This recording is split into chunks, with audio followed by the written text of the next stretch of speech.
Muhammadin wa alihi wa sahbihi wa man walah. Asyhadu an la ilaha illallah wahdahu la syarika lah. Wa asyhadu anna Muhammadan abduhu wa rasuluh. Qala Allah Ta'ala fi kitabihil karim, ya ayyuhalladzina amanu taqullaha haqqa tuqatih wa la tamutunna illa wa antum muslimun, amma ba'd. Ayo ikhwah, kita melanjutkan Sahih Muslim. Kita masih di hadis yang pertama kalau tidak salah ya. Bab awwalul iman qaulu la ilaha illallah. Bab iman yang pertama adalah ucapan la ilaha illallah. Hadis nomor 1 an Abi Jamrah qal kuntu utarjimu baina yaday Abdullah ibn Abbas wa bainan nas. Dari Abu Jamrah, semoga Allah meridainya, ia berkata, aku menjadi penerjemah antara Abdullah bin Abbas dengan manusia. Yang dimaksud penerjemah di sini artinya bukan menerjemahkan dari bahasa Arab ke bahasa yang lain. Akan tetapi yang dimaksud di sini itu perantara ya, antara siapa? Abu Jamrah. Jadi Abu Jamrah ini menjadi perantara antara Ibnu Abbas dengan manusia. Ya, di mana kalau ada orang yang ada keperluan, ya, maka mereka menyampaikan dulu kepada Abu Jamrah, baru Abu Jamrah menyampaikannya kepada Abdullah bin Abbas radhiyallahu an. Fa'atathum ra'ah tas'aluhu an nabidhil jar. Lalu datanglah seorang wanita yang bertanya kepadanya tentang nabidh al-jar. Nabidh itu artinya kurma yang dimasukkan ke dalam air yang kemudian dibiarkan beberapa waktu, dan biasanya airnya kemudian berubah menjadi manis ya. Itu namanya nabidh. Al-jar itu adalah salah satu bejana ya yang digunakan untuk menyimpan kurma tersebut. Faqala inna wafda Abdul Qais atau Rasulullah sallallahu alaihi wasallam. Maka Abdullah bin Abbas berkata, sesungguhnya utusan Abdul Qais datang kepada Rasulullah sallallahu alaihi wasallam. Faqala Rasulullah sallallahu alaihi wasallam, manil wafdu atau manil qaum? Utusan dari mana ini? Ya, atau ini ada keraguan dari perawi. Siapakah kaum yang datang ini? Qalu Rabi'ah. Mereka berkata, kami dari Rabi'ah. Qala marhaban bil qaum aw bil wafdi ghairu khazaya wala nadama. Maka Rasulullah bersabda, marhaban bil qaum, selamat datang kaum atau utusan ya, tanpa penyesalan dan tanpa kehinaan. Faqalu, lalu mereka berkata, ya Rasulullah, inna na'tika min syuqqatin ba'idah. Mereka berkata, wahai Rasulullah, sesungguhnya kami datang dari tempat yang jauh. Wa inna bainana wa bainaka hadzal hayy min kufari mudhar. Dan sesungguhnya antara daerah kami dan ya kotamu, yaitu kota Madinah, itu ada sebuah daerah yang dikuasai oleh kufar mudhar, artinya orang-orang kafir mudhar ya, bertempat tinggal di sana. Di mana sudah pernah kita sebutkan bahwa orang-orang kafir mudhar ini ya orang-orang kafir yang ya bisa dikatakan sangat ini ya berbahaya, di mana semua orang yang lewat ke perkampungan mereka dirampok, dan terkadang dan seringnya bahkan dibunuh pemiliknya. Kecuali di bulan-bulan haram, maka orang-orang kafir mudhar ini tidak berani ya untuk melakukan kezaliman, untuk melakukan perampokan dan pembunuhan. Kenapa? Karena orang-orang kafir mudhar sangat menghormati bulan-bulan haram. Wa inna la nastati'u an na'tiyaka illa fi syahril haram. Dan sesungguhnya kami tidak mampu atau tidak bisa untuk mendatangimu kecuali di bulan haram saja. Famurna bi amrin faslin nukhbiru bihi man wara'ana wa nadkhulu bihil jannah. Maka perintahkanlah kepada kami dengan sebuah perintah yang tegas, yang jelas, yang akan kami kabarkan kepada orang-orang yang ada di belakang kami atau di kampung kami, dan kami pun bisa masuk surga dengannya. Qala fa'amarahum bi arba' wa nahahum an arba'. Maka Rasulullah SAW pun memerintahkan mereka dengan 4 dan melarang mereka dari 4. Qala amarahum bil imani wahdah. Yaitu Rasulullah menyuruh mereka beriman kepada Allah saja. Wa qala, lalu Rasulullah bersabda, hal tadruna mal imanu billahi wahdah. Tahukah kalian apa itu iman kepada Allah saja? Qalu Allah wa rasuluhu a'lam. Mereka berkata Allah dan Rasulnya lebih tahu. Qala syahadatu an la ilaha illallah wa anna Muhammadan Rasulullah wa iqamus salah wa ita'uz zakah wa shaum Ramadan wa an tu'addu khumsan minal maghnam, yaitu syahadat la ilaha illallah dan Muhammad Rasulullah, mendirikan salat, membayar zakat, puasa Ramadan, dan kalian memberikan 1/5 dari ghanimah. Wa nahahum 'anid dubba wal hantam wal muzaffat. Qala Syu'bah wa rubbama qala an-naqir. Dan Nabi SAW melarang mereka dari 4 bejana, itu dubba, ya, hantam, muzaffat, dan Syu'bah berkata yaitu an-naqir. Ya.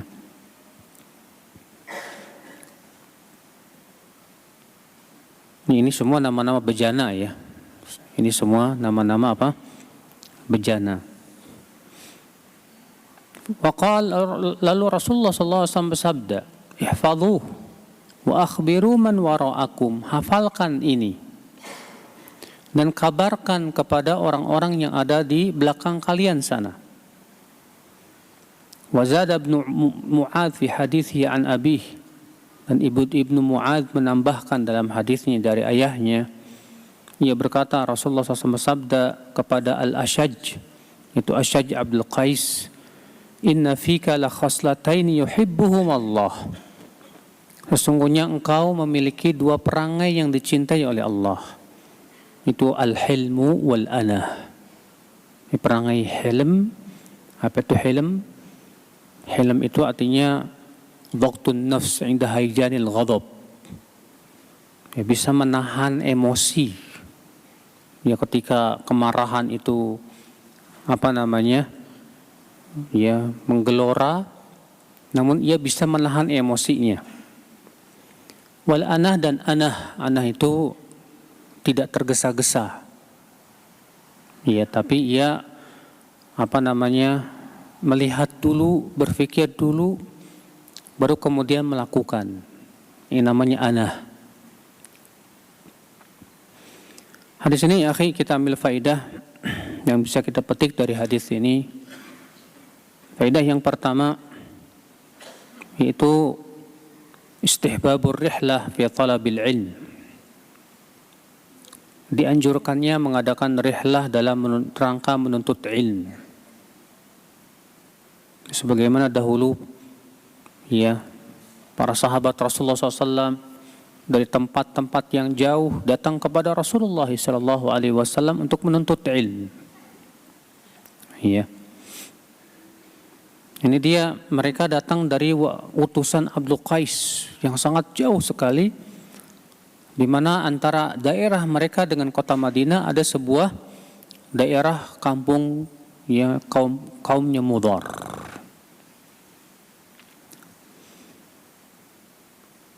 Faedah yang kedua yang bisa kita petik dari hadis ini, akhi,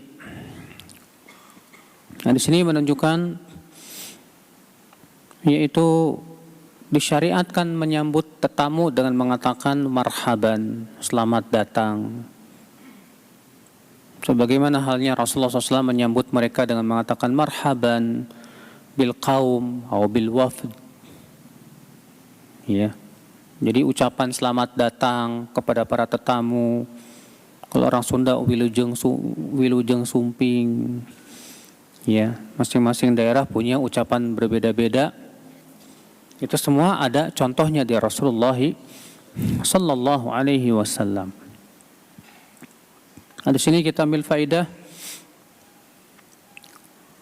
bahwa orang-orang kafirin, musyrikin di zaman Rasulullah dahulu ia menghormati bulan-bulan haram. Apa itu bulan-bulan haram? Yaitu Dzulqa'dah, Dzulhijjah, Muharram dan Rajab. Maaf. Sering disebut dalam hadis Rajab Mudhar. Kenapa disebut Rajab Mudhar? Karena orang-orang Mudhar yang sangat menghormati Rajab. Makanya kemudian disebutkan kepada mereka. Iya. Maka dari itu kalau orang-orang kafir yang tidak beriman dan mereka musyrik sangat menghormati bulan-bulan haram, maka kita kaum muslimin harus lebih menghormati lagi. Ya, bagaimana cara menghormati bulan-bulan haram, Pak? Itu dengan menjauhi perbuatan zalim. Karena perbuatan zalim di bulan haram dilipat gandakan dosanya oleh Allah Subhanahu wa taala. Allah berfirman, "Inna iddatash syuhuri 'indallahi 12 syahran fi kitabillah Yawma khalaqas samawati wal arda minha arba'atun hurum dzalika ad-dinul qayyim fala tadhlimu fihinna anfusakum." Sesungguhnya jumlah bulan di sisi Allah pada hari Allah menciptakan langit dan bumi ada 12 bulan. Di antaranya yaitu 4 bulan haram. Itulah agama Allah yang lurus. Maka jangan kalian menzalimi diri kalian di bulan-bulan tersebut.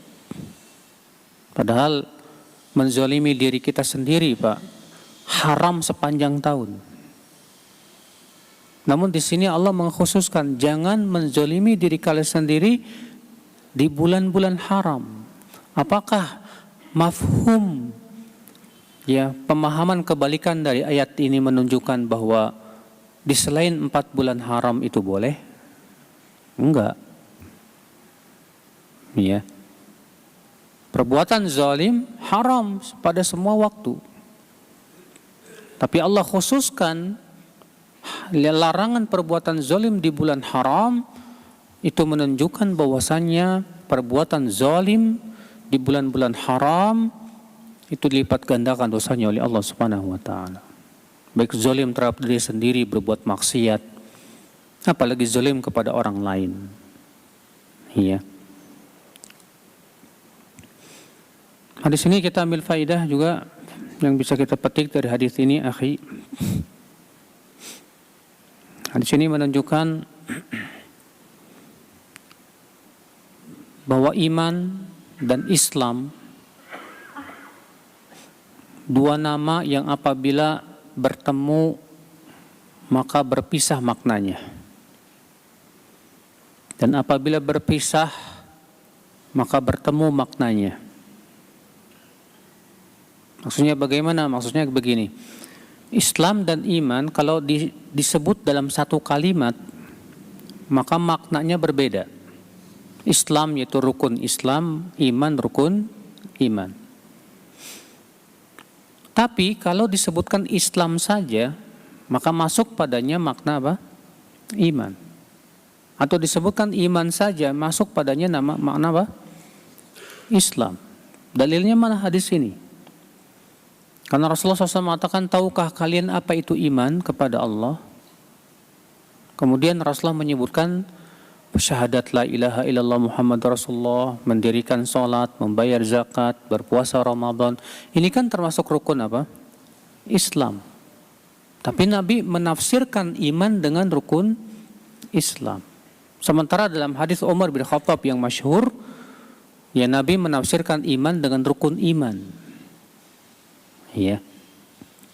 Karena Nabi sebelumnya telah menafsirkan makna Islam. Nah, ini menunjukkan bahwa kalau disebutkan iman saja, maka masuk padanya makna Islam.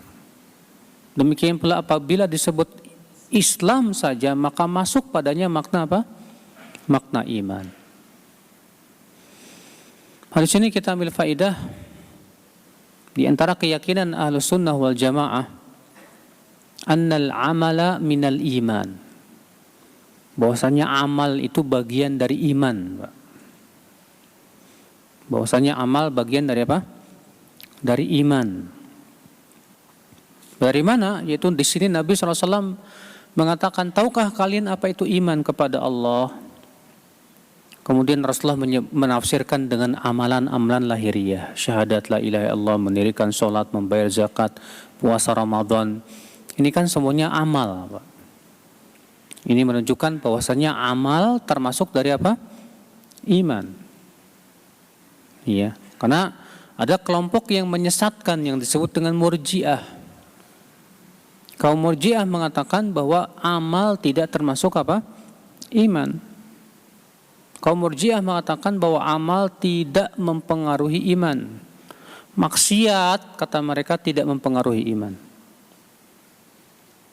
Ketaatan, kata mereka, tidak mempengaruhi iman. Kalau Ahlus Sunnah punya keyakinan ketaatan menambah keimanan, maksiat mengurangi apa? Keimanan. Tapi Murji'ah enggak. Murji'ah mengatakan, ya, dosa sebanyak apapun yang kamu lakukan, yang penting kamu yakin dengan hati dan ucapkan dengan lisan, selesai. Iman kamu sempurna sudah. Sehingga akhirnya mereka tidak membedakan antara Abu Bakar dengan orang yang paling suka maksiat. Ini jelas kesesatan yang nyata ya akal Islam. Ya. Tidak mungkin sama antara orang yang beriman dan beramal soleh dan orang-orang yang suka berbuat maksiat. Tapi menurut Murji'ah enggak masalah, sama itu. Karena keyakinan mereka yang sesat itu tadi, bahwa iman itu apa, amal itu tidak termasuk apa? Iman. Ya. Sementara Khawarij sepakat dengan Ahlus Sunnah dalam hal ini bahwa amal termasuk bagian apa? Iman. Namun orang Khawarij mengatakan kalau hilang sebagian amal, hilang seluruh amal, seluruh iman. Makanya Khawarij dengan Murji'ah ada persamaannya. Persamaannya apa?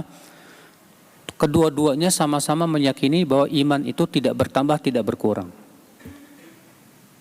Murji'ah mengatakan iman tidak bertambah, tidak berkurang. Khawarij mengatakan iman tidak bertambah, tidak berkurang. Tapi kemudian dalam aplikasinya berbeda. Murji'ah mengatakan kalau ada sebagian iman, ada seluruhnya.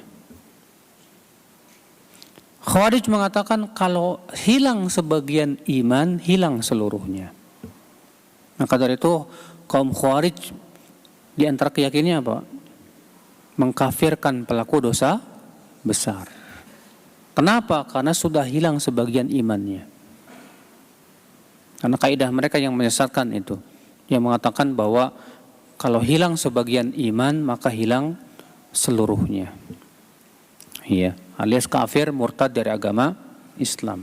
Ahlus Sunnah wal Jamaah tengah-tengah di antara Khawarij dan Murji'ah. Ahlus Sunnah mengatakan iman bertambah dan berkurang. Ya. Apabila hilang sebagian iman, maka tidak hilang seluruhnya. Namun ia berkurang keimanannya. Dan apabila ada sebagian iman, maka tidak berkonsekuensi ada seluruhnya. Ya. Ini keyakinan Ahlus Sunnah wal Jamaah, ya akhul Islam, azani Allah wa iyyakum.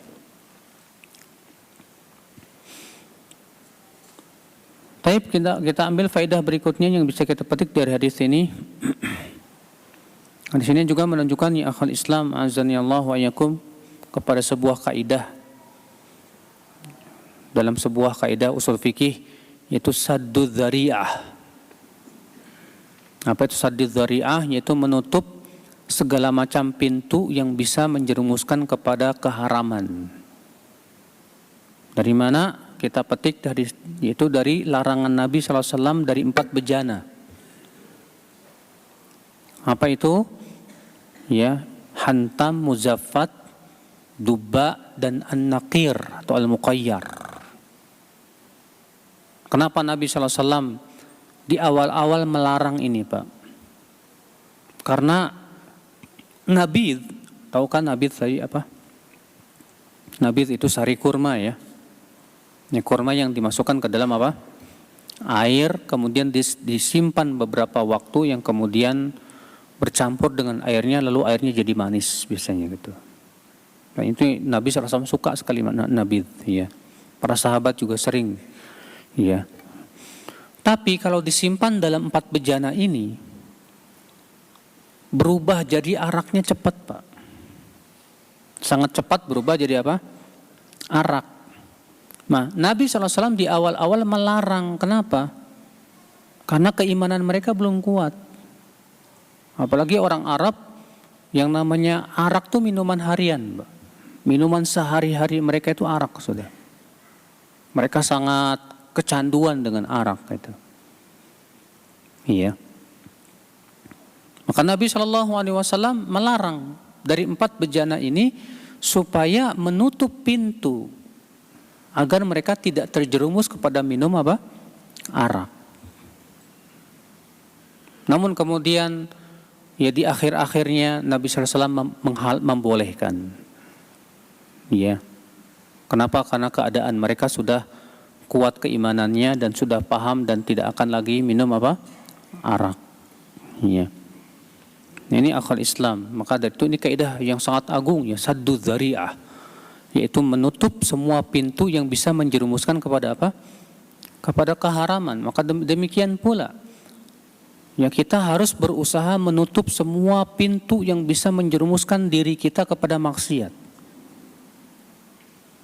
Kita harus menutup segala macam pintu yang bisa menjerumuskan manusia jatuh kepada maksiat. Apalagi kalau jatuh kepada syirik, mengerikan, ya akal Islam. Ya, kenapa Nabi SAW melarang membangun masjid di atas kuburan, bahkan melaknat pelakunya? Karena hal ini, ya akhi, menjadi sebab terbesar munculnya apa? Kesyirikan. Diagungkannya kuburan, ya, sehingga akhirnya banyak terjadi kesyirikan di sana. Nah, ini kaidah yang sangat agung sekali, ya, disebut dengan saddud dzari'ah. Faedah selanjutnya yang bisa kita petik dari hadis ini, akhi, itu anjuran untuk menghafalkan ilmu. Anjuran untuk menghafalkan apa? Ilmu. Kenapa? Karena Nabi SAW mengatakan kepada mereka, ihfadhuh, hafalkan ini. Ya. Maka dari itu kita juga, akhi, dalam tata cara menuntut ilmu, jangan hanya sebatas memahami saja. Memang memahami itu yang paling penting, sahih. Tapi usahakan selama kita bisa menghafalnya, hafalkan, Pak. Kenapa? Karena kalau kita hafal, itu kita lebih menguasai ilmu tersebut. Ya, makanya tidak aneh, ya, kalau di zaman dahulu para ulama ada yang masih kecil hafal Al-Quran, hafal ribuan hadis, Masya Allah.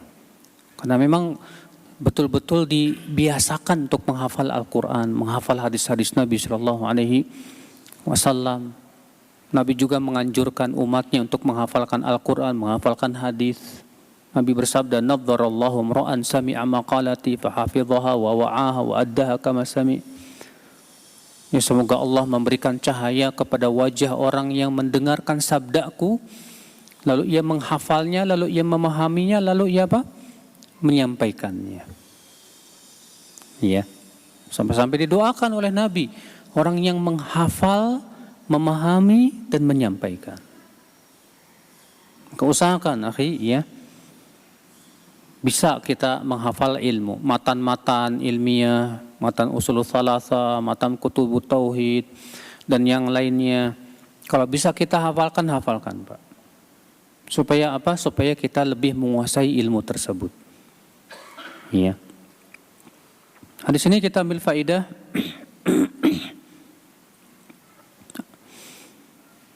yaitu dua sifat yang dicintai oleh Allah, al-hilmu wal-anah.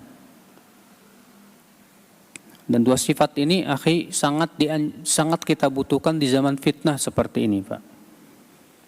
Apa itu al-hilm? Yang sudah kita sebutkan, al-hilmu artinya dhaqtun nafs 'inda haijanil ghadab. Itu bisa menahan diri saat kemarahan, saat emosi. Nah, di zaman sekarang ini penting ya, Pak. Karena emosi kita terkadang meledak-ledak, dan bahkan terkadang memang orang-orang yang tidak suka kepada Islam itu sengaja memang membuat umat Islam apa? Emosi. Tujuannya supaya apa? Supaya umat Islam melakukan perbuatan-perbuatan apa? Arogan,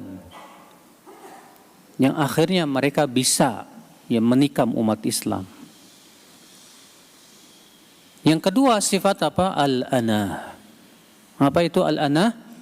Itu adamul isti'jal, tidak tergesa-gesa untuk mengambil sebuah sikap, untuk ya terkadang kan kita kalau lagi emosi, Pak, tergesa-gesa, Pak. Kalau antum misalnya di Facebook atau di Instagram atau di media sosial, antum upload sebuah kajian, kemudian ada orang yang apa? Komentarnya yang enggak gitu loh. Yang berakibat kita emosi, tidak, Pak? Nah, kalau kita lagi emosi, kita pengennya langsung jawab pada waktu itu juga, untuk meluapkan keemosian kita. Pada saat itu justru, Pak, ya, kita pasti akan mengomentarinya dengan emosi, bukan dengan ilmu. Nah, orang yang punya sifat hilm dan anah, dia akan sabar dulu. Saya nggak mau ya membantahnya, menjawabnya dalam keadaan saya apa? Emosi. Dibiarkan dulu, udah. Ya. Kemudian setelah emosinya reda, pikirkan baik-baik kira-kira jawaban yang paling tepat buat orang ini apa? Perlu dijawab atau enggak? Kalau setelah dipikirkan, konsultasi dengan orang-orang ahli ilmu, ini enggak usah dijawab, ya udah enggak usah, delete aja, udah selesai. Tapi kalau setelah dipikirkan ini harus dijawab karena ini masalah penting, jawab. Tapi dengan kata-kata yang apa? Ya, yang lebih bijak, ya, ilmiah dan yang lainnya. Makanya pernah ya Umar bin Khattab radhiyallahu anhu disampaikan kepada beliau, ada orang yang mengatakan katanya khilafahnya Abu Bakar dan Umar itu ya enggak benar. Marah sekali Umar bin Khattab sampai-sampai beliau mau mentahdzir orang yang mengatakan itu. Iya. Kata Umar, sungguh aku akan berdiri di hadapan seluruh manusia. Waktu haji waktu itu. Dan aku akan tahdzir orang ini di hadapan mereka. Lalu ada seorang sahabat berkata, "Hai Umar, hai Amirul Mukminin, tidakkah engkau kumpulkan dulu para ahli ilmu? Engkau bermusyawarah dulu dengan mereka, kira-kira sikap apa yang paling baik untuk menghadapi yang seperti ini?" Mendengar itu Umar berkata, "Kamu benar." Iya. Ini akhi, ya penting sekali ya sikap seperti ini, yaitu al-hilmu wal anah. Ya, menahan emosi dan tidak tergesa-gesa mengambil sikap. Berpikirlah jauh ke depan. sebelum kita mengupload ilmu apapun yang kita mau upload ya di dalam media sosial kita, coba kita pikirkan jauh-jauh, baik-baik, jangan tergesa-gesa. Tapi kita masuk hadis yang kedua. Hadis Jibril yang panjang, yang masyhur. An Abi Hurairah radhiyallahu anhu qala kana Rasulullah sallallahu alaihi wasallam yauman barizan linnas. Adalah Rasulullah SAW suatu hari keluar kepada manusia. Fa'atahu rajulun. Kalau dalam lafaz Umar bin Khattab, ya Umar mengatakan bainama nahnu julusun inda Rasulillah sallallahu alaihi wasallam. Ketika kami sedang duduk-duduk bersama Rasulullah sallallahu alaihi wasallam. Dalam hadis Abu Hurairah ini adalah Rasulullah SAW satu hari keluar kepada manusia. Lalu datanglah seorang laki-laki. Dalam riwayat Ibnu Umar bin Khattab, ya, bainama nahnu julusun inda Rasulullah SAW ittala'a alaina rajulun syadidu bayadhi thiyab syadidu sawadish sya'ar la yura alaihi atharus safar wa la ya'rifuhu minna ahad. Ketika kami sedang duduk-duduk bersama Rasulullah SAW, tiba-tiba datang seorang laki-laki yang pakaiannya sangat putih, rambutnya sangat hitam. Tidak terlihat bekas-bekas perjalanan jauh. Dan tidak ada di antara kami yang mengenalnya. Aneh ini orang. Karena para sahabat itu saling mengenal, Pak.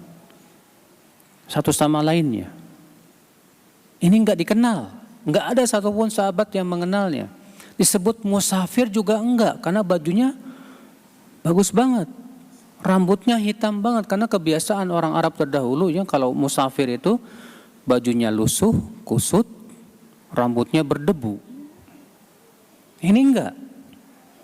Ini heran ya Umar bin Khattab radhiyallahu anhu. Faqala ya Rasulullah mal iman. Ia berkata, wahai Rasulullah, apa itu iman? Kalau dalam lafaz Umar bin Khattab, Rasulullah bertanya dulu tentang apa orang ini berkata kepada Rasulullah. Dalam riwayat Al-Bazzar dengan lafaz A'adnu ya Muhammad. Bolehkah aku mendekat kepadamu hai Muhammad? Sengaja mereka Jibril memanggil Rasulullah dengan ucapan apa? Muhammad, supaya dikira bahwa ini orang Badui. Kata Rasulullah, udnu, silahkan mendekat. Terus dia mendekat hatta ya wada'a rukbatahi ala rukbatahi wa asnada rukbatahi ala rukbatahi wa wada'a kaffahi ala fakhidaihi. Sehingga ia pun menempelkan lututnya dengan lutut Rasulullah SAW dan meletakkan tangannya di atas pahanya. Lalu ia bertanya, akhbirni, kabarkan kepadaku apa itu Islam. Sementara dalam lafaz Abu Hurairah di sini, ya, malaikat Jibril bertanya dulu tentang apa? Iman. Kenapa kok bisa terjadi perbedaan, Pak? Ya, perbedaan lafaz ini.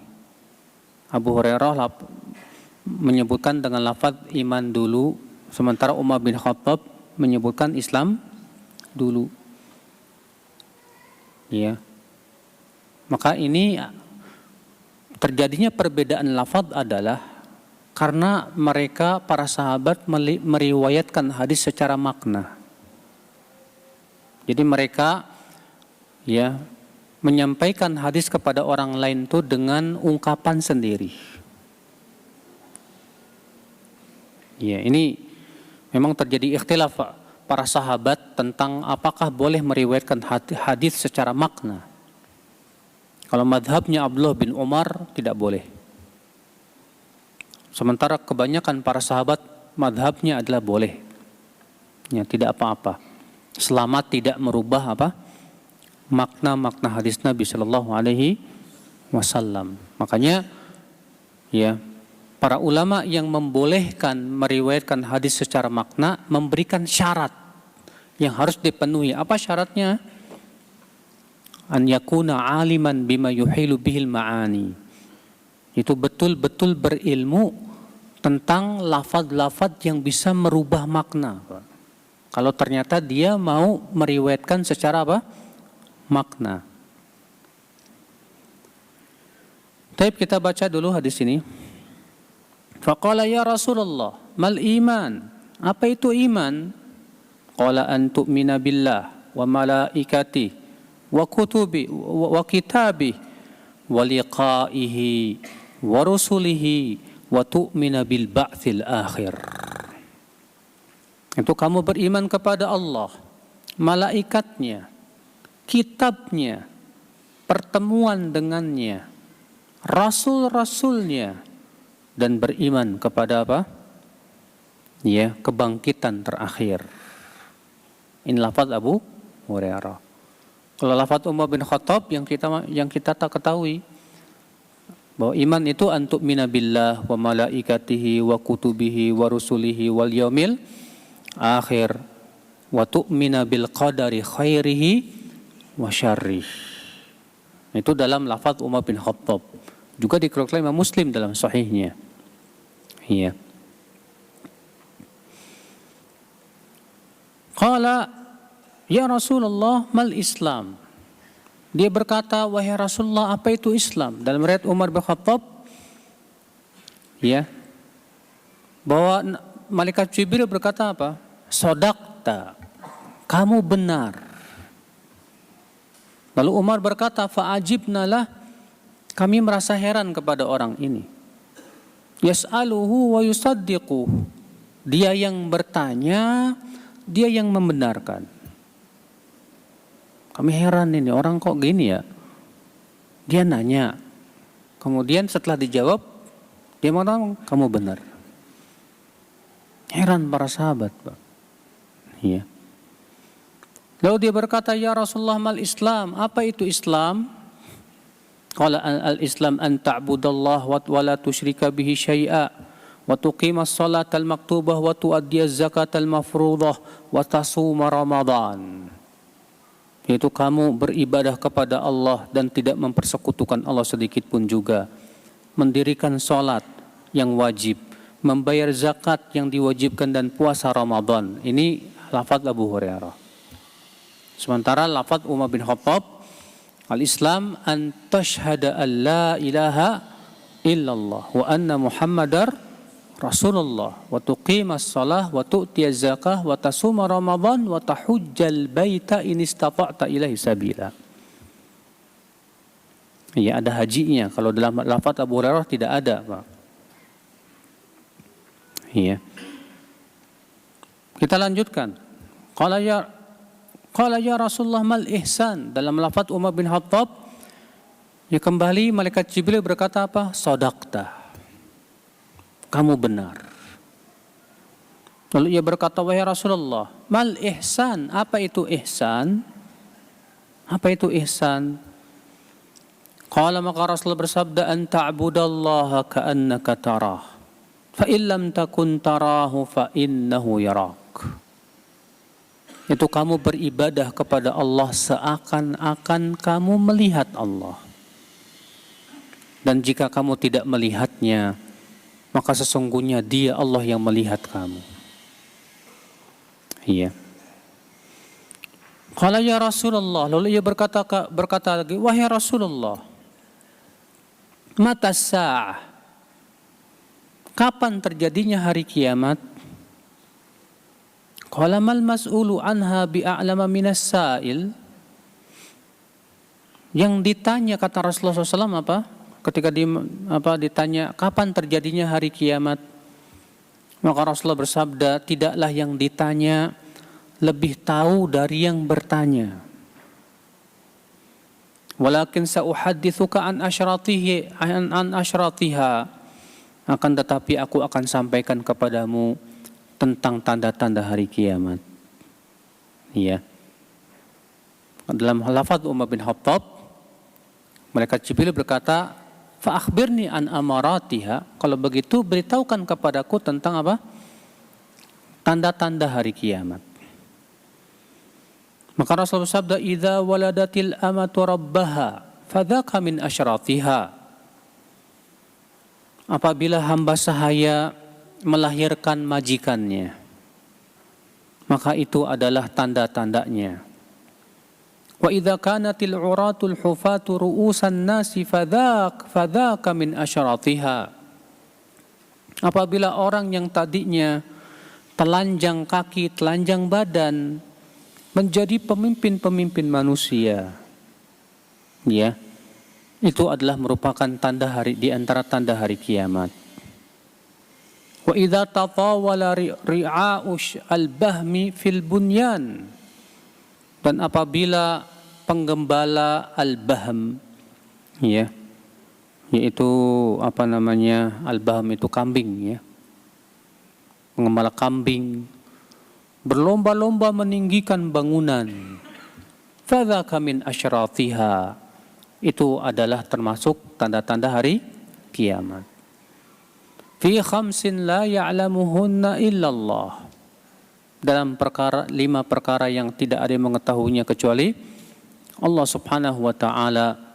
Kemudian Rasulullah membaca firman Allah dalam surat Luqman yang terakhir itu, innallaha 'indahu ilmus sa'ah wa yunazzilul ghaitha wa ya'lamu ma fil arham, sampai firman Allah, innallaha alimun khabir.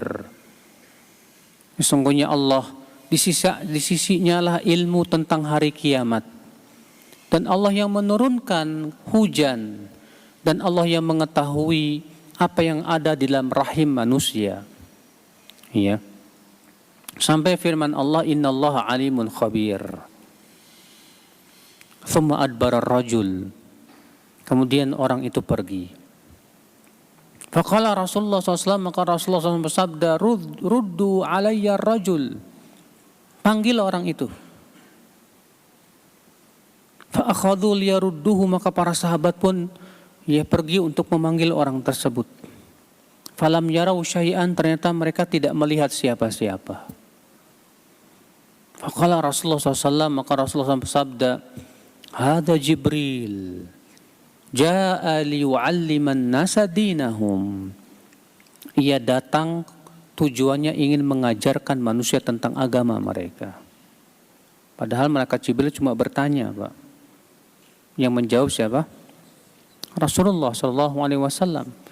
Tapi kemudian Rasulullah mengatakan malaikat Jibril datang untuk mengajarkan agama. Kenapa? Karena beliau yang menjadi sebab Rasulullah menjawab. Ya. Tapi kita ambil faidah dari hadis ini, akhi. Hadis ini menunjukkan yang pertama, tawadhu'nya Rasulullah SAW, di mana Rasulullah SAW sering berkumpul dengan para sahabat, ya, di masjid. Sering berkumpul dengan para sahabat untuk membicarakan perkara-perkara yang bermanfaat. Iya.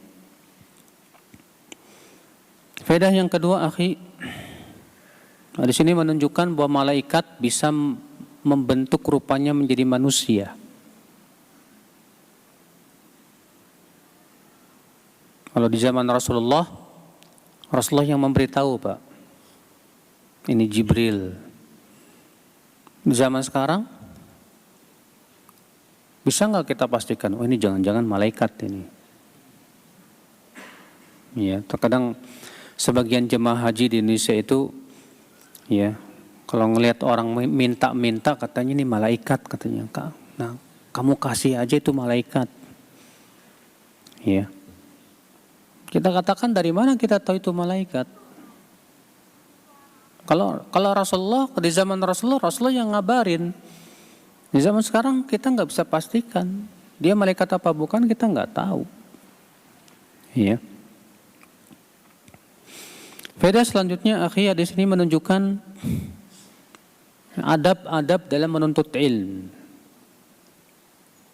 di mana malaikat Jibril seakan-akan ingin mengajarkan adab bagaimana mendatangi majelis ilmu. Ya, di mana malaikat Jibril disebutkan memakai baju yang sangat putih, rambut yang sangat apa?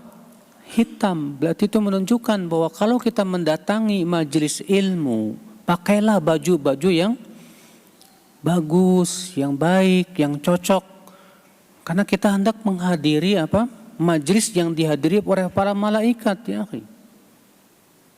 Antum aja kalau pergi ke kantor pakai kaos oblong, kira-kira gimana, Pak? Ngantuk. Kalau ngantor kan pakai jas, pakai dasi, pakai apa, rapi gitu kan. Tujuannya untuk mencari apa? Mencari dunia.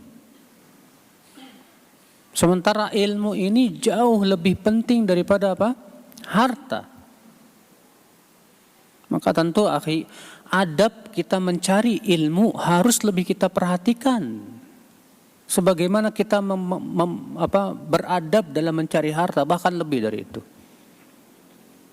Iya. Adab selanjutnya apa di situ? Beliau minta izin kepada Rasulullah untuk duduk di mana? Untuk mendekat. Iya. Dalam riwayat Al-Bazzar, malaikat Jibril meminta izin. A'adnu, boleh saya apa? Mendekat.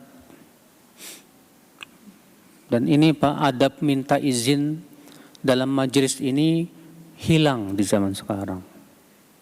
Kita lihat para penuntut ilmu pergi datang, wala minta izin, wala. Padahal kalau kita duduk di majelis taklim, wajib kalau kita mau keluar minta izin dulu sama ustadz.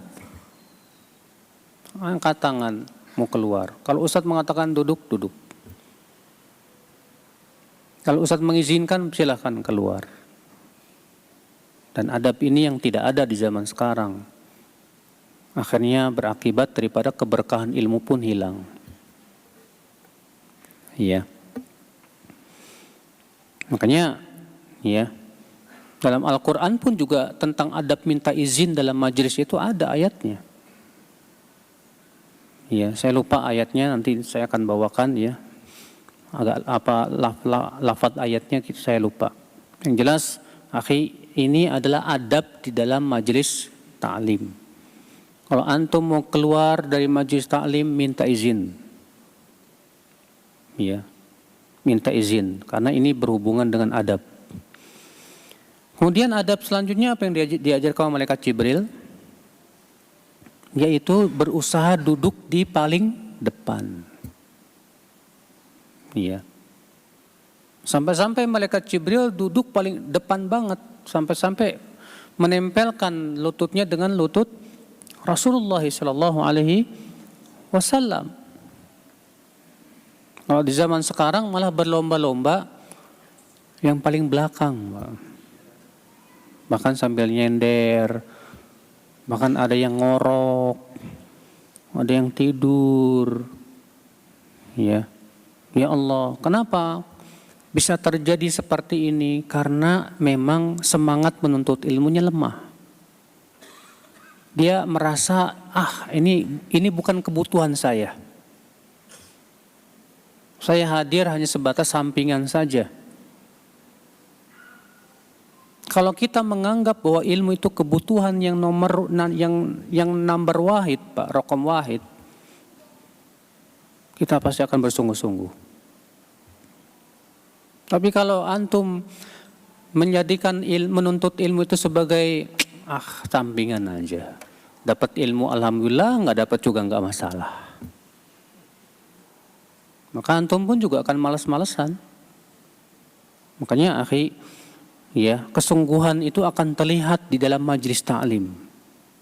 Ada orang-orang yang berusaha dia duduk paling depan selalu. Itu menunjukkan kesungguhan dia memang ingin menuntut ilmu Allah Subhanahu wa taala. Ini akal Islam, azani Allah wa iyyakum. Tapi faedah selanjutnya yang bisa kita petik dari hadis ini, Di sini menunjukkan akal Islam bahwa Islam itu ada 3 tingkatan. Tingkatan yang pertama, tingkatan Islam. Tingkatan yang kedua, tingkatan iman. Dan tingkatan yang ketiga, ini yang paling tinggi, tingkatan apa? Ihsan.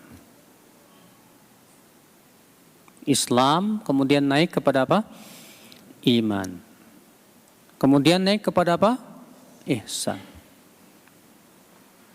Maka dari itu, mukmin lebih tinggi derajatnya dari muslim. Dan muhsin lebih tinggi derajatnya dari apa? Dari mukmin. Setiap mukmin muslim, tapi tidak setiap muslim mukmin. Setiap muhsin mukmin, tapi tidak setiap mukmin muhsin. Kapan ya batasannya disebut ini muslim, ini mukmin, ini muhsin? Insyaallah next time, insyaallah. Karena waktunya habis. Ya. Udah masuk Isya, wabillahi taufik. Assalamualaikum warahmatullahi wabarakatuh.